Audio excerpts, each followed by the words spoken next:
ఐపీఎల్లో Kolkata night riders పై అంచనాలు ఎప్పుడూ ఉంటాయి. ఎందుకంటే ఆ జట్టులో స్టార్ ప్లేయర్స్ కు కొదవలేదు. లీగ్ మొదలైన ఐదో ఏడాది తొలి టైటిల్ను ముద్దాడిన కేకేఆర్ ఆ తర్వాత 2014లో మరోసారి ఛాంపియన్గా నిలిచింది.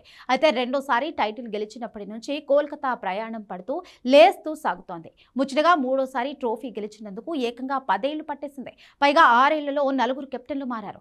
జట్టును బాగా నడిపిస్తున్న శ్రేయాస్ అయ్యర్ వంటి వారిని వదిలేసుకోవడం కూడా కేకేఆర్ అవకాశాలను మధ్యలో దెబ్బతీసింది. ప్రస్తుతం గత సీజన్లో నుంచి అజింక్య రహానే కోల్కతాకు సారథిగా వ్యవహరిస్తున్నాడు. 2025 సీజన్లో నైట్ రైడర్స్ అట్టర్ ఫ్లాప్ అయింది. డిఫెండింగ్ ఛాంపియన్ హోదాలో బరిలోకి దిగి కనీసం ప్లే ఆఫ్స్ కూడా చేయలేకపోయింది. పాయింట్ల పట్టికలో 8వ స్థానానికి పరిమితం అవ్వడంతో వేలానికి ముందు భారీ ప్రక్షాళనకు శ్రీకారం చుట్టింది. చాలా మంది ప్లేయర్స్ ను వదిలేసుకుని అందరికంటే ఎక్కువ మనీ పాల్స్ తో వేలంలోకి వెళ్ళింది. మినీ వేలంలో కెమెరూన్ గ్రీన్ కోసం ఏకంగా 25.20 కోట్లు వెచ్చించింది. మిగిలిన బడ్జెట్ లో మంచి ప్లేయర్స్ ని తీసుకుంది. డెత్ బౌలింగ్ సమస్యలను అధిగమించేందుకు మహేష్ పతిరణను 18 కోట్లకు తీసుకుంది. అయితే పతిరణ గాయంతో బాధపడుతుండటంతో ఇప్పుడు కేకేఆర్ కు పెద్ద ఎదురుదెబ్బగా చెప్పొచ్చు. మరోవైపు న్యూజిలాండ్ డాషింగ్ ఓపెనర్లు ఫిన్ అలెన్, టిమ్ సిఫెట్లను మంచి ధరకే దక్కించుకోవడం కూడా కోల్కతాకు కలిసొచ్చింది. వీరిద్దరి ఎంట్రీతో ఖచ్చితంగా కేకేఆర్ బ్యాటింగ్ బలం మరింత పెరుగుతుందని చెప్పొచ్చు.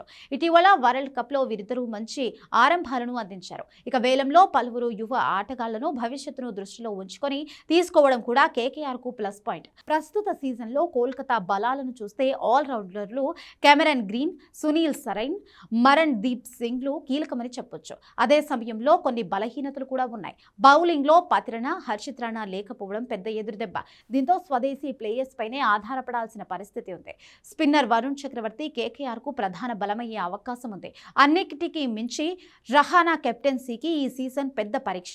గత సీజన్లో రహానే సారథిగా ఏమాత్రం ఆకట్టుకోలేకపోయాడు. అతని కెప్టెన్సీలో నైట్ రైడర్స్ 14 మ్యాచ్ల్లో కేవలం 5 గెలిచింది. ప్రస్తుత కోల్కతాకు వేరే చాయిస్ లేక అతన్ని కొనసాగిస్తుందని అభిప్రాయం కూడా ఉంది. ఈ నేపథ్యంలో head coach Abhishek Nayar, assistant coach Shane Watson ఆధ్వర్యంలో రహాన్ కేకేఆర్ ను ఎంతవరకు విజయవంతంగా నడిపిస్తారనేది చూడాలి.